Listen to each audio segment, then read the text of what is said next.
aqui, viu? Né? Em casa. Queria compartilhar com vocês, aqui, tem o bannerzinho, desenvolveu lá o tema, Luiz Fernando, ou não? Descanse. Fala assim, eu vou descansar. Mesmo quando eu não veja, mesmo quando eu não sinta, o Senhor está agindo. É nessa convicção que nós temos que andar. É isso que a palavra nos ensina. São esses princípios que norteiam a nossa caminhada. O descanso é um princípio, né, pastor Zé Carlos? É um princípio. O descanso é uma promessa, mas o descanso é um fundamento. O descanso é um princípio. E eu queria falar um pouquinho mais com vocês, porque lá em Salmo 46, na primeira parte do verso 10, fala assim: aquietai-vos e sabei que eu sou Deus. Olha o que o salmista fala. Calma, calma, eu estou agindo, eu sou Deus, pronto. É isso que o salmista fala conosco. Só que você sabe qual que é o grande problema? É que muitas vezes as coisas não saem como a gente planeja. Nós estamos em clima de Copa do Mundo, né? E quando eu estava preparando essa palavra, eu lembrei de uma Copa do Mundo, eu lembro de 2014. Quem lembra da Copa do Mundo de 2014 aqui no Brasil? Quem lembra aqui? 2014? 2014. Copa do Mundo no Brasil. O Neymar estava no auge. Era assim, eu acho que ele já estava assim, era o melhor do mundo naquela época. A equipe ali, todo mundo queria o Filipão como técnico. O Filipão era o técnico. Os jogos foram acontecendo e de repente chega na semifinal. Semifinal, gente. Aí você fala, não, agora vai embora. Na semifinal, no Maracanã. O que aconteceu? Quem lembra o que aconteceu? Misericórdia. Então quem ficou com agonia de assistir aquele jogo? Era um gol, de repente tá bem, nós vamos virar. 2, aí você fica mais sem graça. 3, aí você fica bem sem graça. Aí, depois do quarto gol você já estava assim, fala, o que eu vou fazer? Você não fica nem no sofá lá mais. O planejamento foi todo por água abaixo. Não saiu nada do jeito que a gente estava planejando. Eu costumo brincar, o ano foi tão difícil que aí passou uns meses, a Dilma foi eleita. Não estou aqui para falar de política não, mas que foi difícil, foi. Foi tão difícil que eu cheguei, e na época a gente pastoreava em outra denominação, ali em Goiânia, e aí estava uma equipe do meu discipulado lá, que eram 3 médicos. E os caras tudo dono de clínica, dono de hospital, aquela coisa toda, os caras tranquilos. E aí eles chegaram assim, e falaram assim, ó, deixa eu te falar, não dá para nós mais não, tá difícil demais, nós vamos embora do Brasil. Eu olhei e falei, gente, se tá difícil para eles, imagina para mim, misericórdia. Mas essa é a grande questão, nem sempre as coisas acontecem da forma que a gente planejou, isso é um fato. A gente traça um planejamento, traça um projeto, e de repente a gente vê várias etapas desse projeto havendo frustrações. Mas diferente da situação da seleção brasileira, a nossa história é diferente. A palavra fala que nós somos mais do que vencedores. A palavra fala que nós já temos a vitória completa. A palavra fala que a vitória já foi concedida na cruz do Calvário. Eu lembro de uma frase do grande evangelista, Billy Graham. Quem já ouviu falar aqui no Billy Graham? Um dos maiores ganhadores de alma que teve no século passado. Milhões de pessoas foram alcançadas pela mensagem que ele carregava. E aí a pessoa estava falando de um monte de conjuntura, um monte de problema, um monte de situação que estava acontecendo na época no mundo. Aí ele parou e aí o pessoal falou, e aí pastor, o que você tem para falar? Aí ele falou, olha, o que eu falo para vocês é para vocês ficarem tranquilos, que eu já li o final da história, e lá já falou que deu tudo certo. Nós já sabemos o final da história. A palavra já dá as promessas e garante essas promessas sobre a nossa vida. Já deu tudo certo. Quem se lembra daquela música? Pois eu sirvo um Deus que é tão grande. Quem canta comigo? Em apenas um instante faz o impossível se materializar. O meu Deus não faz pela metade, não vou viver uma parte, por completo Ele fará. Eu vou viver a totalidade das promessas, o Deus de obras completas vai fazer cumprir na hora certa. Não vou temer, o projeto vem de quem não erra, o Deus de obras completas vai fazer cumprir na hora certa. Esse é o Deus que nós servimos. Essa mensagem que eu tenho no meu coração hoje de manhã, eu queria analisar um texto com vocês. O texto está ali no livro de Romanos. Pode projetar, se vocês puderem aí. Romanos 8, do 26 ao 28, um texto muito famoso. Deixa eu falar para quem não sabe. Romanos é o coração da Bíblia, se a gente for considerar assim. O livro de Romanos é o coração da Bíblia. Por quê? Porque o livro de Romanos, ele é o livro que traz os princípios e as verdades cumpridas ali, depois do Antigo Testamento, apontando para Cristo, e os evangelhos, que é o cumprimento da palavra em Cristo. E Romanos traz os ensinos que estão ali permeando todas as demais cartas. Então é como que ele fosse assim um tratado. Então você fala assim, onde que eu poderia ver o evangelho da forma mais completa possível? Você vai abrir o livro de Romanos. Não é um livro longo, um livro de 16 capítulos. E dentro do livro de Romanos tem um capítulo que é o centro do livro de Romanos. Qual que é o capítulo centro? Aquele capítulo que você fala assim, estou partindo para a eternidade, deixa eu ler o último capítulo antes de partir para a eternidade. Romanos 8.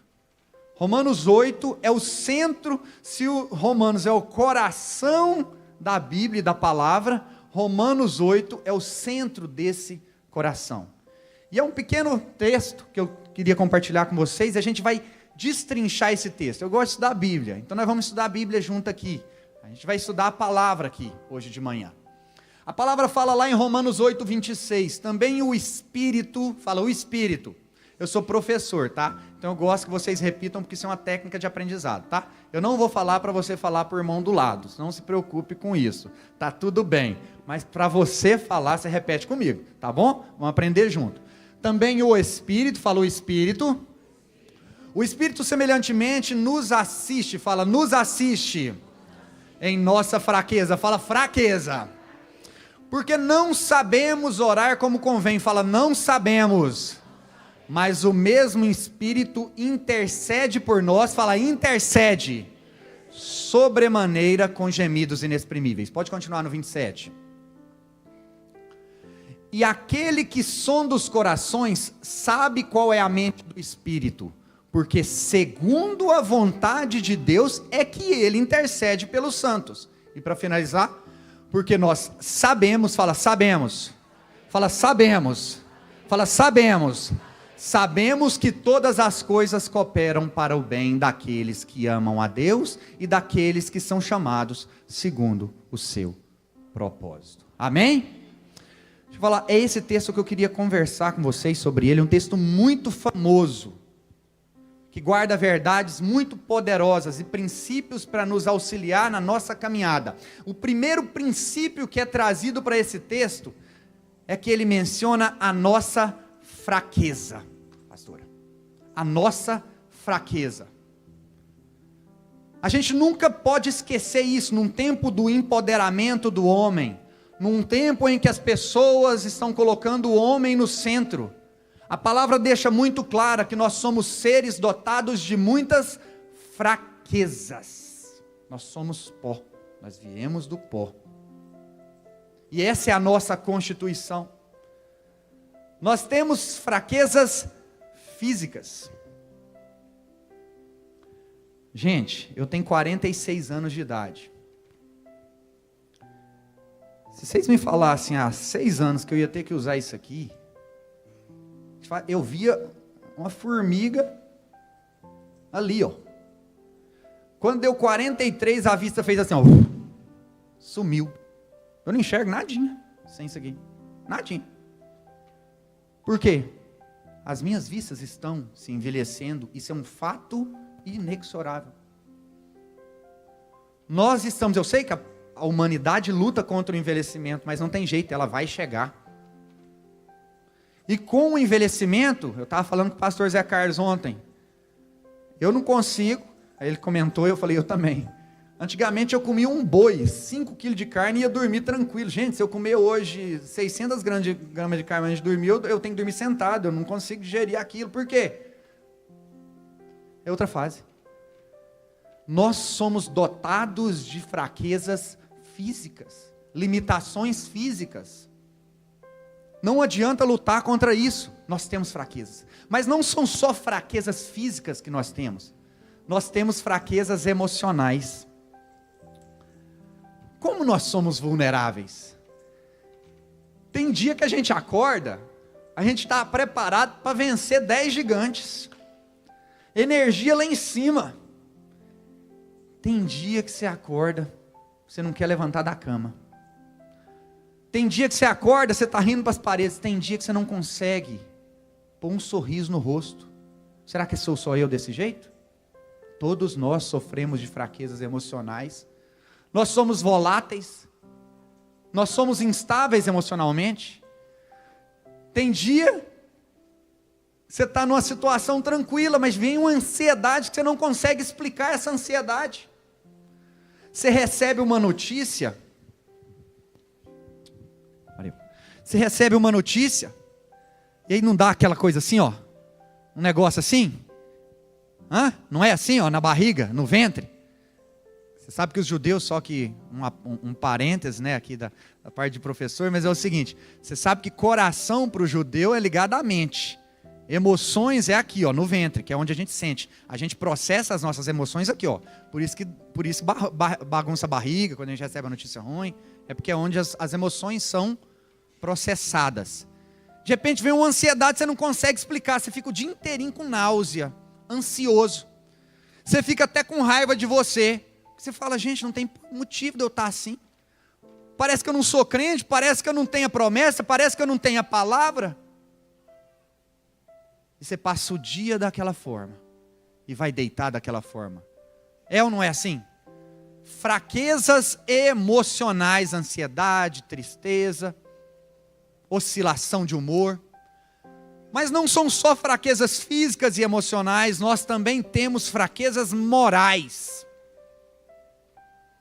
Todos nós temos a nossa luta. Tem dia que a gente sai de uma oração, eu falo que isso acontece comigo, eu saio de uma oração, orando, lendo a palavra, aí o cara no trânsito me fecha, minha vontade é xingar o cara, misericórdia, eu acabei de orar. Como assim? E aí de repente você fala, meu Deus, como eu sou volátil. Todos nós somos assim. Todos nós temos muitas fraquezas, mas não só morais. Nós temos fraquezas espirituais também. A palavra fala que o espírito e a carne, eles ficam lutando. A carne fica tentando nosso espírito o tempo inteiro. Quantas vezes falou, não vou agir dessa forma mais. Eu vou manifestar o fruto do espírito, de repente você cai nas mesmas coisas. São fraquezas espirituais. Então é por isso que o texto fala das nossas fraquezas. E ele fala que o espírito nos ajuda. E essa palavra no grego é carregar, é entrar debaixo do nosso fardo. É entrar debaixo do nosso peso, para nos ajudar com as nossas fraquezas e limitações. É isso que o texto está falando. E aí em seguida, o que é interessante, porque eu não sei se vocês perceberam, mas ali o texto também está falando sobre oração. E aí ele fala uma coisa muito poderosa. Ele fala assim: porque nós somos fracos, nós somos limitados. Por isso, o Espírito Santo intercede por nós. E aí eu me recordo, e é muito importante, olha a importância da sua oração. Eu me recordo que em outras passagens da Bíblia, tem a informação de que nós temos um intercessor por nós no trono, diante do trono, à destra do Pai, o nosso advogado, o justo. Então peraí, enquanto eu oro, eu tenho 2 intercessores? É isso mesmo. Enquanto eu estou orando e relacionando, eu tenho 2 intercessores. Eu tenho um que intercede por mim lá diante do trono. Você sabe como é que ele faz? O diabo chega para acusar. O diabo chega e fala assim, ó, caiu de novo naquele mesmo erro. O diabo chega e fala assim, ó, de novo, ó, oscilou de novo. Ó, a falta de fé. Aí chega o nosso intercessor e fala assim, vem não. Por esse pecado eu já morri. Por esse pecado eu já paguei. Já não há mais nenhuma condenação, porque o meu sangue pagou o preço. Esse é um intercessor. Esse é o nosso intercessor lá no céu. Mas o que esse texto está falando é que nós temos um outro intercessor, e esse intercessor é o nosso intercessor existencial. Esse intercessor é o intercessor que habita dentro de nós. Nós temos um intercessor nos auxiliando, nos ajudando a carregar o peso, habitando dentro de nós, o intercessor, o Espírito Santo, cujo justo advogado é Jesus Cristo glorificado diante do trono. Mas quando ele foi, ele liberou Deus para habitar dentro de nós. E ele intercede por nós. Só que a palavra fala que ele não intercede de qualquer jeito. Ele intercede de nós primeiro, com gemidos. Fala, gemidos. Quem que geme, gente? Você geme assim quando está de boa? Não. Gemer é intensidade. Ele não intercede por nós de qualquer maneira. Ele intercede com gemidos, com intensidade. Mas ele não intercede por nós de qualquer jeito também. A palavra fala que ele intercede de acordo com a vontade de Deus. Por quê? Porque nós não sabemos orar como convém. Não sabemos orar como convém. Por isso eu preciso do intercessor em mim, para interceder com intensidade e de acordo com a vontade do Pai. Por quê? Porque nós não enxergamos além da curva.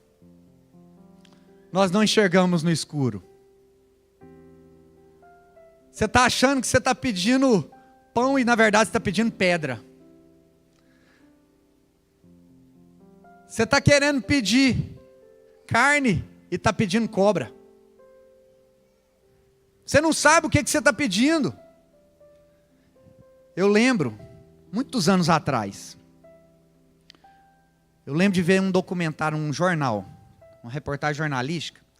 Teve um avião que caiu no sul. Ele estava saindo, acho, salvo engano, para São Paulo. Não sei se é Porto Alegre ou outra cidade do sul. E aí, esse avião decolou dessa cidade do sul, salvo engano, Porto Alegre. E, no meio do caminho, sofreu um acidente e todos faleceram. Mas aí eu lembro de ver uma reportagem de um homem, que ele foi contar o que aconteceu no dia. Ele tinha uma entrevista marcada em São Paulo. E essa entrevista era a entrevista da vida dele. Era uma entrevista de questão profissional. E aí ele acordou mais cedo, precavido, tudo certinho. Quando ele chegou na garagem, o carro dele não pegou. Aí o carro dele não pega. Ele vai, tenta ver, ali não consegue, fala, vou chamar um táxi. Chamou o táxi demora a chegar. E aí as horas foram passando. Quando ele está na metade do caminho, tem um acidente na ponte que ligava ao aeroporto. E ele ficou preso no engarrafamento, horas a fio. O que aconteceu com ele? Ele perdeu o voo. Ele perdeu a entrevista. Quando ele chega no aeroporto, muitas horas depois, o nome dele estava lá na lista, ele chega lá no balcão, ele fica sabendo, o avião tinha caído.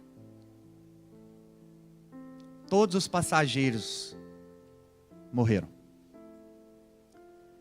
E aí esse homem foi encontrado pelo repórter lá, e ele contou essa história, e foi aí que eu consegui ver, né, a reportagem jornalista, e ele chorava copiosamente. E aí eu fiquei pensando na oração dele durante esse dia. Ele deve ter orado para o carro pegar,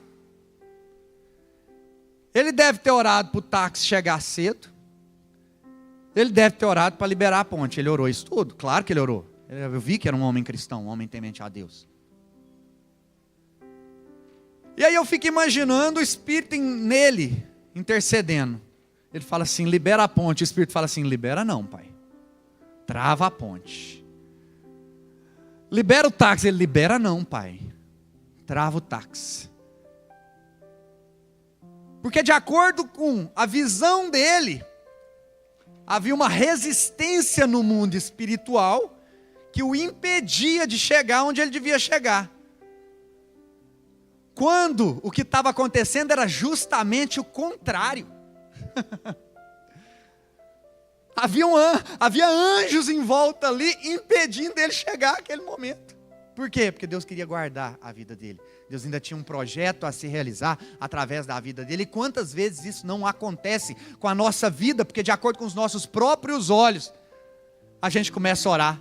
De acordo com as nossas próprias percepções, a gente começa a orar. Mas o intercessor que existe em nós, com intensidade, porque você imagina a intensidade do Espírito Santo naquele dia. Pai, não deixa, pai. Não deixa, não deixa. Não deixa ele entrar nesse avião. Por quê? Porque Deus já sabe todas as coisas. Nós não sabemos. Por isso que o descanso é uma promessa. Porque aquilo que parecia perda era livramento. E deixa eu falar uma coisa para vocês aqui. Você sabia que todas as orações são respondidas?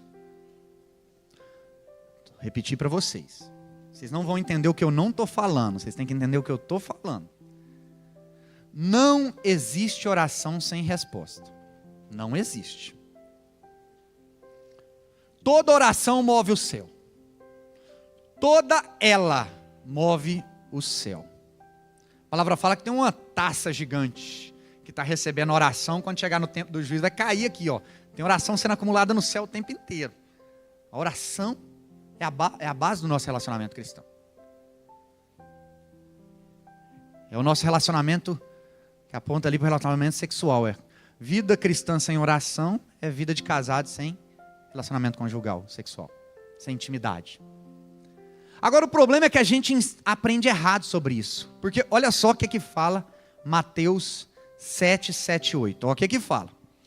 Pedi e dar-se-vos-á. Muita gente conhece esse texto. Buscai e você vai encontrar. Batei e vai abrir. Pois todo o que pede, recebe. Todo o que busca, encontra. E a quem bate, abrir-se-lhe-á. Então não vai ser respondida a oração? Vai ser respondida. Está falando, tá a palavra. Pede, e esse versículo está falando sobre oração, tá? Se for lá no contexto. Pede, bate, busca, você vai encontrar. Você vai encontrar. Está tudo certo. Só que como que a gente lê isso? Pedir, olha como é que a gente interpreta o versículo.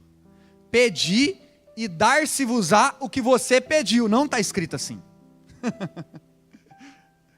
Deus não dá o que você quer, Deus dá o que você precisa. Eu tenho 2 filhas adolescentes. Você imagina se eu fosse dar o que minhas meninas querem? Eu quero largar da escola. É pedido de menino, adolescente. Quem é pai de adolescente aqui? Tamo junto.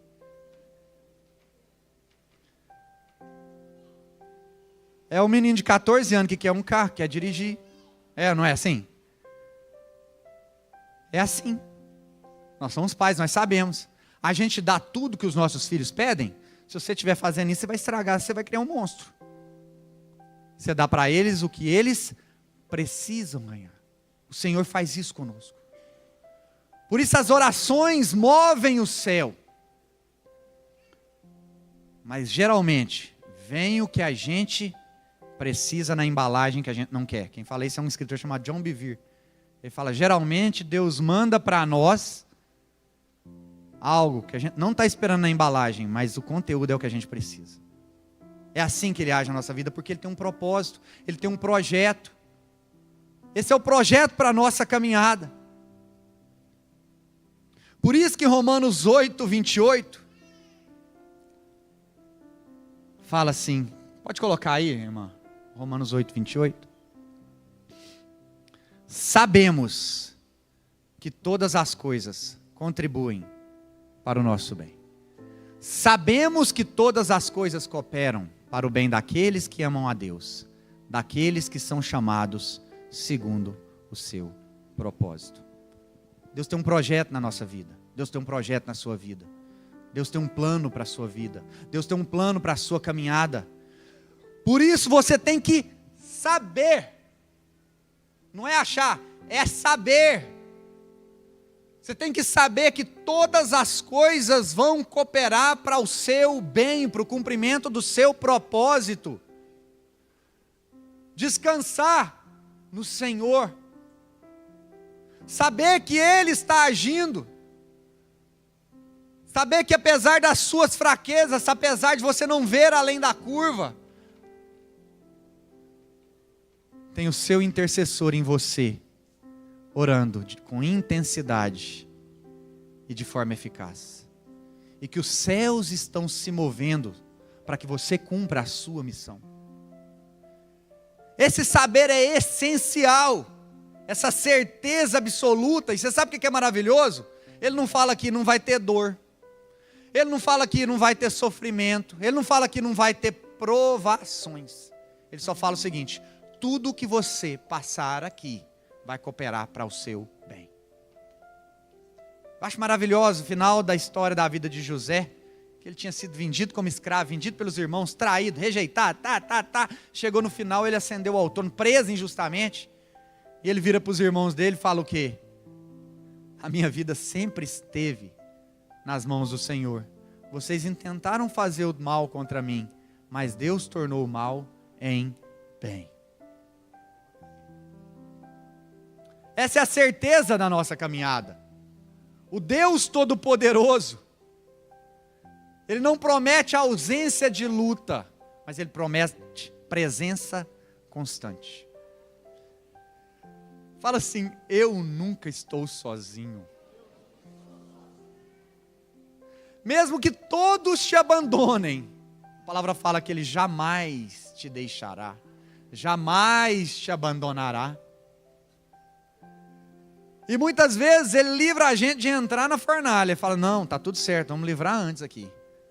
Mas muitas vezes a gente entra na fornalha e Ele está conosco dentro da fornalha.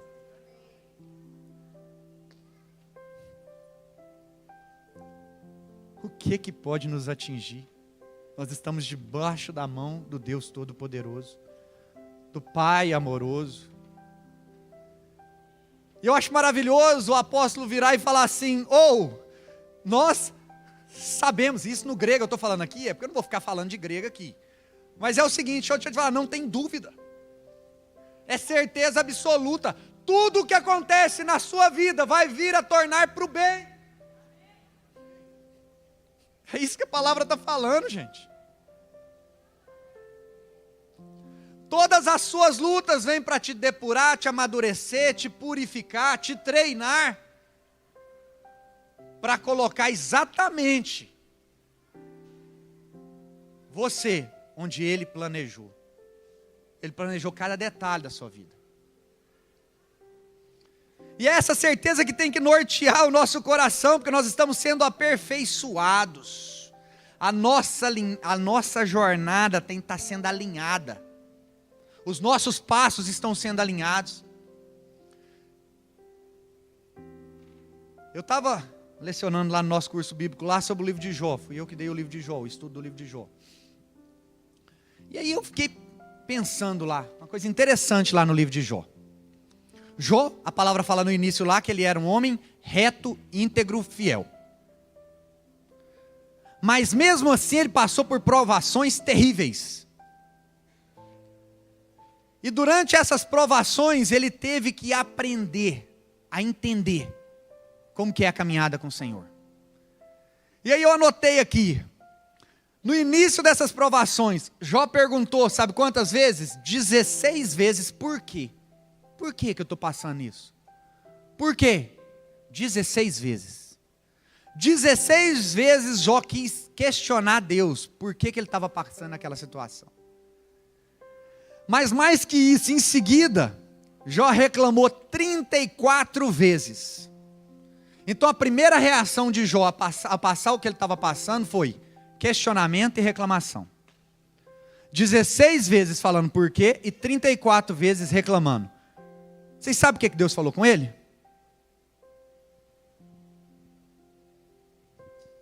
Nada. Enquanto ele estava questionando o Senhor e reclamando, foi o silêncio a resposta que ele teve. Não é nosso papel querer saber o porquê. Nós não sabemos. Nós não temos a mente do Senhor. Reclamar atrasa a bênção. Murmurar atrasa a bênção. O povo de Israel ficou 40 anos. Eles tinham que ir embora lá, entrar na terra prometida. Não entrar na terra prometida porque era um povo reclamão. Você tem que largar de ser reclamão. Quando Jó entendeu, aí Deus começa a falar com ele. E aí Deus responde para ele, não aquilo que ele queria saber. Deus faz 70 perguntas para ele. 70 perguntas para ele se revelar a Jó. As perguntas falavam da grandeza do Senhor, da soberania do Senhor, do poder do Senhor. É como se Deus estivesse falando assim, deixa eu te falar, não adianta eu querer te contar, você não vai entender. Só confie, vem comigo, caminhe comigo. Após o Senhor se revelar a ele, o que ele fala? Agora, Senhor, os meus olhos te veem. Agora eu não olho da mesma forma. Agora no meio da tempestade eu não vou ficar olhando as nuvens de baixo para cima, o vento, relâmpago, trovão. Agora eu vou elevar o meu coração acima das nuvens, aonde está o trono do Deus vivo, acima da tempestade. Antes de mudar a situação de Jó, os olhos de Jó foram abertos. Antes de mudar a situação de Jó, a perspectiva de Jó mudou. Porque é isso que estava sendo formado dentro do coração de Jó. Era uma nova medida de maturidade, era um novo ciclo, era uma nova estação. E por enquanto, até lá, Jó era só um menino questionador e reclamão. Menino, questionador e reclamão. Reto, íntegro. Mas não estava amadurecido para a próxima fase. Mas a partir dessa experiência, ele se tornou um novo homem. Por quê? Porque ele deixou as coisas de menino. De dar birra, de reclamar, de perguntar. Quando a gente entra num avião, a gente só vai. Quem entende de avião aqui? Eu não entendo de avião. Eu não entendo de avião. Eu só confio que a companhia aérea está de boa e que o piloto sabe pilotar. Eu não preciso entender de avião para poder chegar lá em São Paulo, pegar o voo ali para ir para São Paulo. Não. Eu só vou. Por quê? Porque eu confio no piloto. O grande cientista, o Albert Einstein, o grande cientista, revolucionou a física, criou a teoria da relatividade, algo complexo. Eu não sou bom de física, por isso que eu fui para o direito. Aí um dia, ele estava com a esposa dele do lado, dando entrevista. Aí o repórter virou e falou assim, deixa eu te perguntar, seu marido é um gênio. Seu marido criou a regra aqui que revolucionou tudo aqui no mundo da física. Você entende? Você conhece essa teoria da relatividade? Ela virou e falou assim, a teoria da relatividade eu não conheço, mas o meu marido eu conheço. O meu marido eu conheço. É assim que a gente tem que estar nas mãos do Senhor. A gente não tem que entender tudo. A gente só tem que confiar em quem Deus é. Tem um autor, ele é muito famoso, principalmente quem lida com casais. Ele usa muito esse livro que ele escreveu, chama Gary Chapman. O livro chama 5 Linguagens do Amor. Livro muito bom, muito famoso. Mas esse autor, ele conta uma história, um testemunho da vida dele, de quando ele era criança. E ele andando assim, correndo, e era baixinho, e a mãe dele era costureira. E a mãe dele estava costurando algo, e ele olhava de baixo para cima e vinha um monte de linha, ponta solta, uns trem misturado, tudo bagunçado. Ele olhava e falava, nossa, mas que coisa estranha que minha mãe estava fazendo. Que negócio esquisito, que as linhas soltas lá. E ele corria para lá, para cá, parava, olhava, e ela lá em cima descendo, e falava, minha mãe está gastando tempo com esse negócio estranho aqui. Que tanto de ponta amarrada e aquele negócio todo. Mas num belo dia, a mãe dele vai e pega ele no colo. E ele, quando olha a figura pela parte de cima, tinha um quadro maravilhoso bordado naquele tecido. E eu fico imaginando que muitas vezes a nossa vida é desse jeito. A gente olha e só vê ponta solta. A gente olha e vê um monte de coisa misturada e fala, o que é isso aqui? O que está acontecendo? Aí chega um belo momento, no momento que a gente vai tomar posse da promessa, ele pega, coloca a gente no colo, fala aqui, ó, o desenho que eu estava fazendo para você. Agora eu entendo. A gente vai entender lá na frente que ele estava norteando cada detalhe. Ele estava nos capacitando no momento que a gente estava na fornalha ou fora da fornalha. Que cada passo era necessário para a gente chegar ao destino. Por quê? Porque ele age enquanto a gente não vê. Ele age nos bastidores. Ele age enquanto a gente não percebe. Ele age enquanto a gente não sente. Tem uma história no Antigo Testamento, não precisa projetar não, que ela é longa, vou só resumir aqui, que mostra muito bem isso. Está lá em 2 Reis, capítulo 8, do verso 1 ao 6.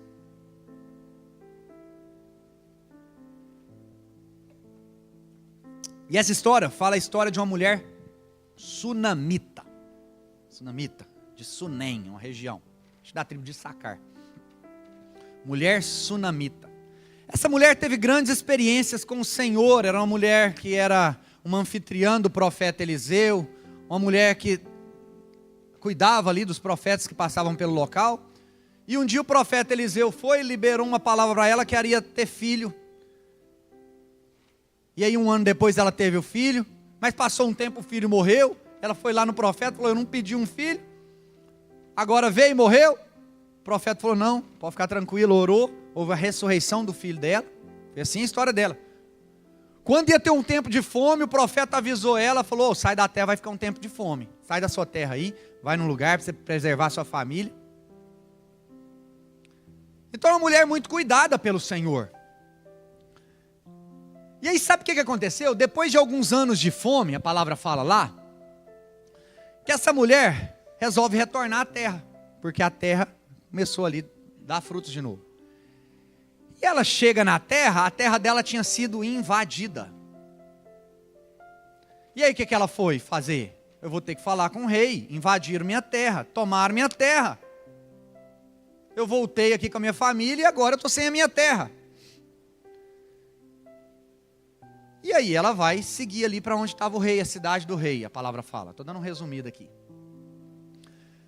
Mas ao mesmo tempo e no mesmo dia, o rei sonha. Ele já tinha ouvido falar do milagre que o menino tinha recebido. Ele ressuscitou o menino dela. Ele lembrou disso e fala para o auxiliar.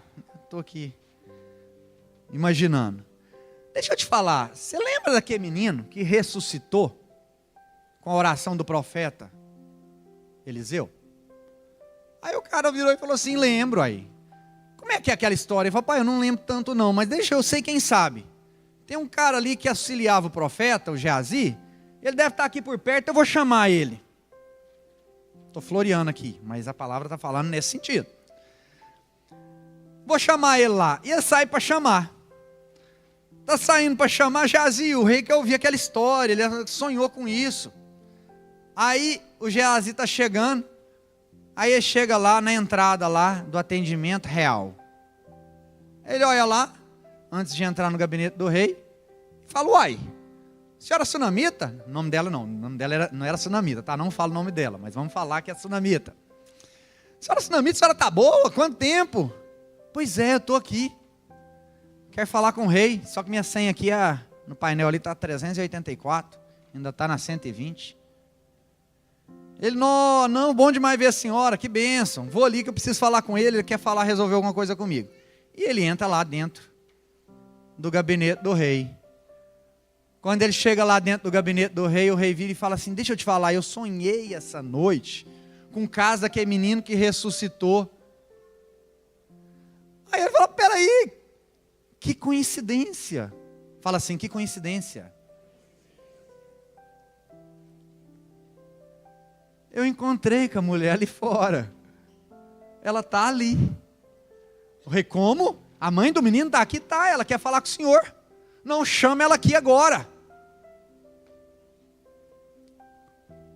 Quando ela chega lá, o rei que já estava encabulado com aquilo, porque ele sonhou naquela noite, fala, que coincidência.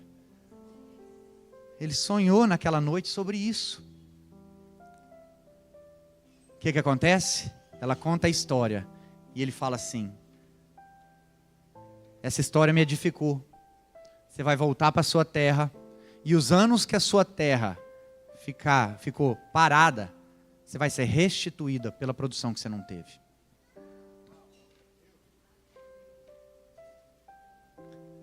Fala assim, que coincidência. Você vai começar a perceber no desenrolar dos ciclos várias coincidências acontecendo na sua vida. Não tem acaso na sua vida. Tem a mão do Senhor norteando cada detalhe da sua vida. Tem a mão do Senhor cuidando de cada detalhe da sua vida. E você sabe que eu sou encantado, que todas essas coincidências para essa mulher, quando você vai estudar a história, o rei que abençoou a mulher era Jorão. Jorão era um rei terrível. Jorão era filho, talvez, dos piores reis que já passaram ali pelo reino do norte, Israel, que era Jezabel e Acabe. Quem abençoou essa mulher foi um rei terrível. A nação ia ser mudada em seguida. Se você olhar a história lá, Deus ia levantar um profeta, Jeú, que ia tirar a nação da mão desses reis terríveis. Mas antes da nação mudar, antes das circunstâncias de governo mudar, antes da conjuntura mudar, Deus usou aquele rei mau para abençoar aquela mulher. A sua bênção não está vinculada a autoridades constituídas nessa terra. Deus vai usar quem é necessário para liberar as promessas sobre a sua vida.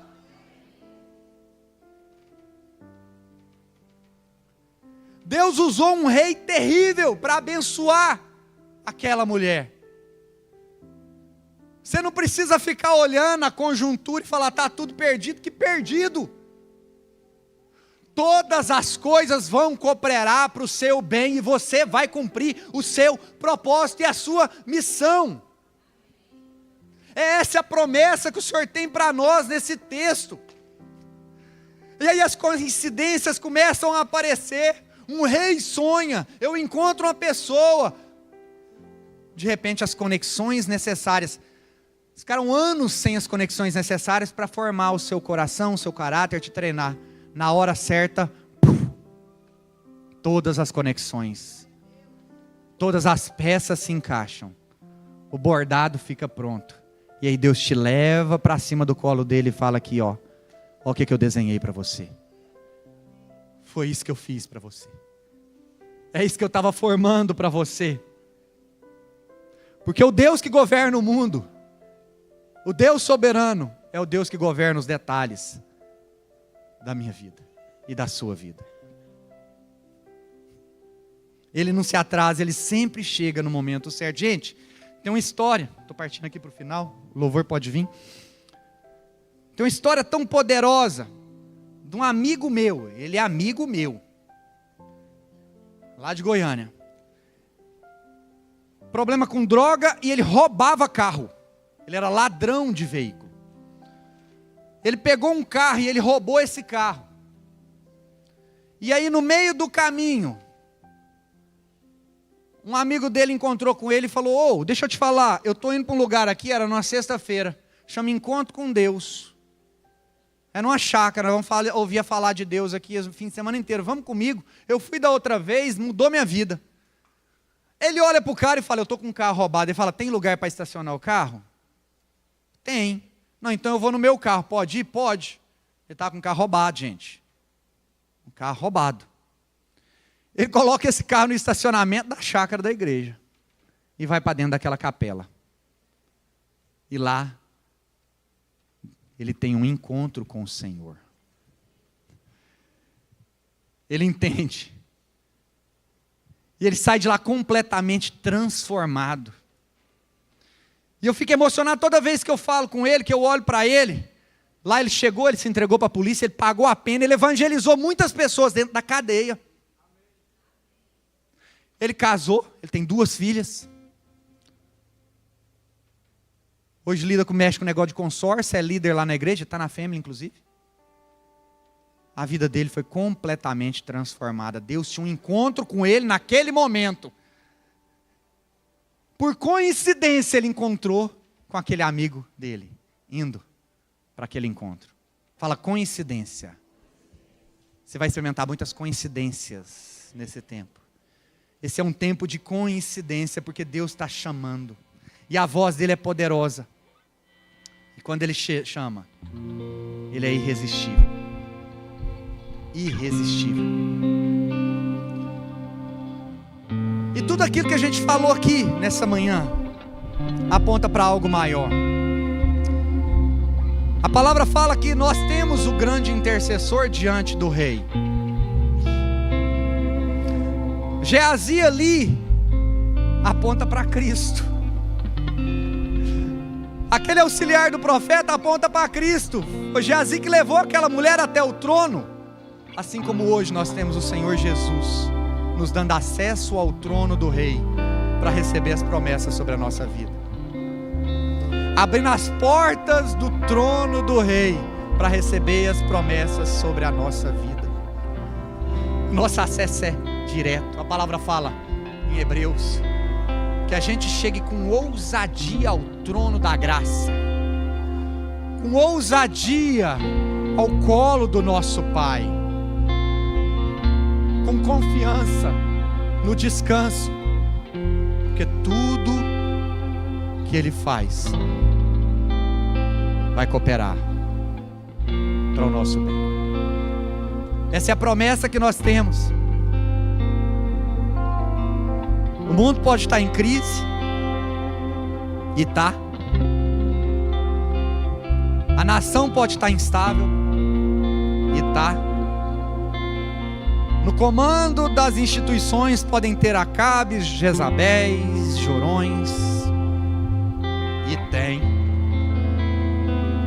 Mas nós não estamos limitados a essa perspectiva. Aquele que nos prometeu é fiel para cumprir.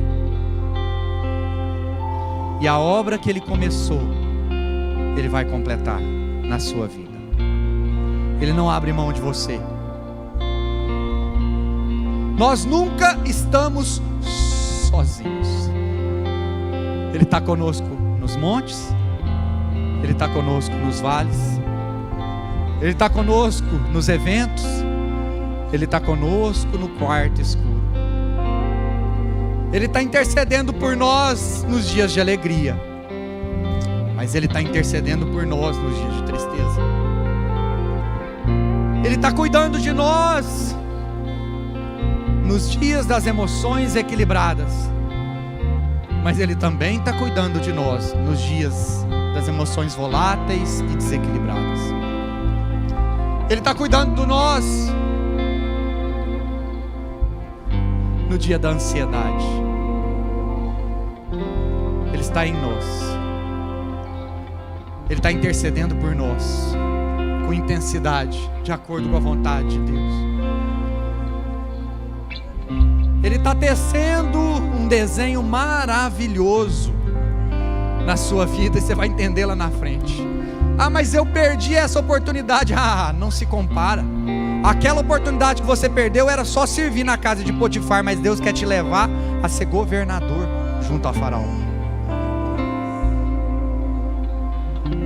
Nem olhos viram, nem ouvidos ouviram, nem jamais penetrou no coração humano o que Deus tem preparado para nós. Queria que você ficasse de pé. Vamos cantar essa canção. Pois eu sirvo um Deus que é tão grande, em apenas um instante faz o impossível se materializar. O meu Deus não faz pela metade, não vou viver uma parte, por completo Ele fará. Eu vou viver a totalidade da promessa. O Deus de obras completas vai fazer cumprir na hora certa. Eu não vou temer, o projeto vem de quem não erra. O Deus de obras completas vai fazer cumprir na hora certa.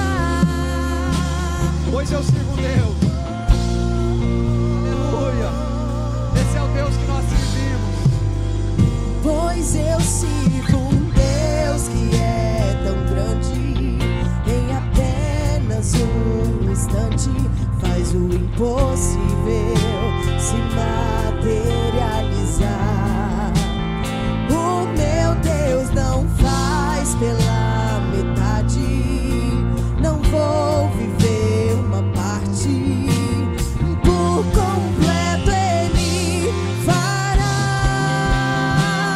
Eu vou viver a totalidade da promessa. O Deus de obras completas vai fazer cumprir na hora certa. Não vou temer, o projeto vem de quem não erra. O Deus de obras completas vai fazer cumprir na hora certa. Aleluia, aleluia. Só os instrumentos. Eu queria que você fechasse seus olhos. Eu queria ler 2 textos bíblicos. Depois a gente vai cantar mais uma vez essa canção. A palavra fala em Isaías 41:10: Não temas, porque eu sou contigo. Não te assombres, porque eu sou o teu Deus. Eu te fortaleço, te ajudo e te sustento com a destra da minha justiça.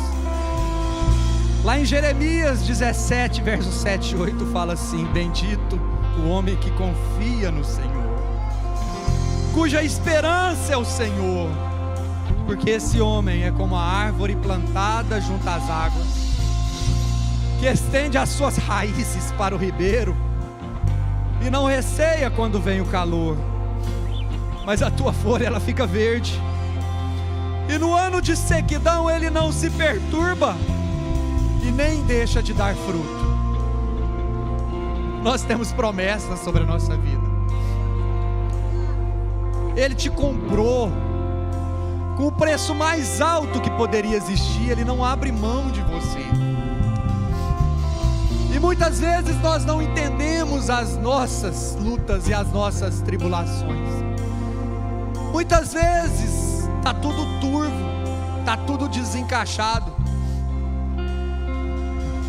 mas Ele está desenhando um lindo desenho, que é o plano do Senhor, o quadro que Ele está pintando sobre a sua vida. Ele está cuidando de você, Ele está cuidando de nós. A tua presença, a presença dEle nunca te abandona. Eu queria que a gente cantasse mais uma vez essa canção, você declarasse isso na sua vida. Eu queria que você orasse a Ele com essa canção. Ele é um Deus de obras completas. Ele não deixa a obra pela metade. Ele vai concluir a obra na sua vida.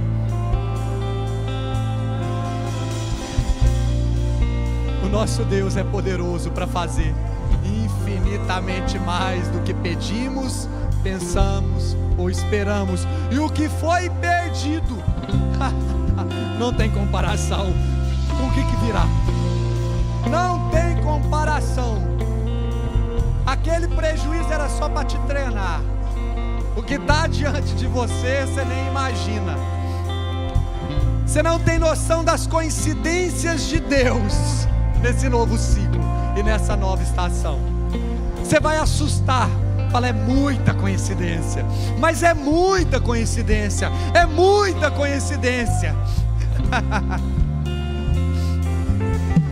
Um Deus que é tão grande, em apenas um instante faz o impossível se materializar. O meu Deus não faz pela metade, eu não vou viver uma parte, por completo Ele fará. Eu vou viver a totalidade da promessa. O Deus de obras completas vai fazer cumprir na hora certa. Não vou temer, o projeto vem de quem não erra. O Deus de obras completas vai fazer cumprir na hora certa. Aleluia. Deus não falha, não. Eu não vou duvidar. Eu sei que por completo fará. Meu Deus não falha, não. Eu não vou duvidar. Eu sei que por completo fará. Aleluia. Eu queria chamar aqui à frente aqueles que nesses últimos tempos têm olhado a Deus, para Deus, e olhado as circunstâncias e não têm conseguido descansar no Senhor. Eu queria orar por você. Vem aqui à frente. Esse ciclo se rompe agora. Você se posiciona em Deus. Toda ansiedade é lançada fora. Toda angústia é lançada fora. O Senhor nessa manhã vai mudar a sua perspectiva. O Senhor nessa manhã vai mudar o seu olhar. Porque antes de mudar as circunstâncias, Ele muda o olhar. Antes de mudar as circunstâncias, Ele muda a perspectiva. As suas esperanças, elas não estão colocadas nas estruturas dessa terra. Nós somos cidadãos do céu. Nós somos peregrinos nessa terra. Ele tem uma promessa sobre você. Ele tem uma promessa sobre a sua casa. Ele tem uma promessa sobre os seus filhos. Ele tem uma promessa sobre o seu casamento. Deus vai te levantar, como Ele levantou para Jacó, como um patriarca, para liberar os destinos dos seus filhos. Os seus filhos são como rebentos da oliveira. Ah, mas eu estou olhando e eu estou vendo tudo ao contrário. Não interessa. Tem um quadro sendo pintado sobre a sua família. Tem um quadro sendo pintado sobre a sua vida. Tem um quadro sendo pintado sobre o seu ministério.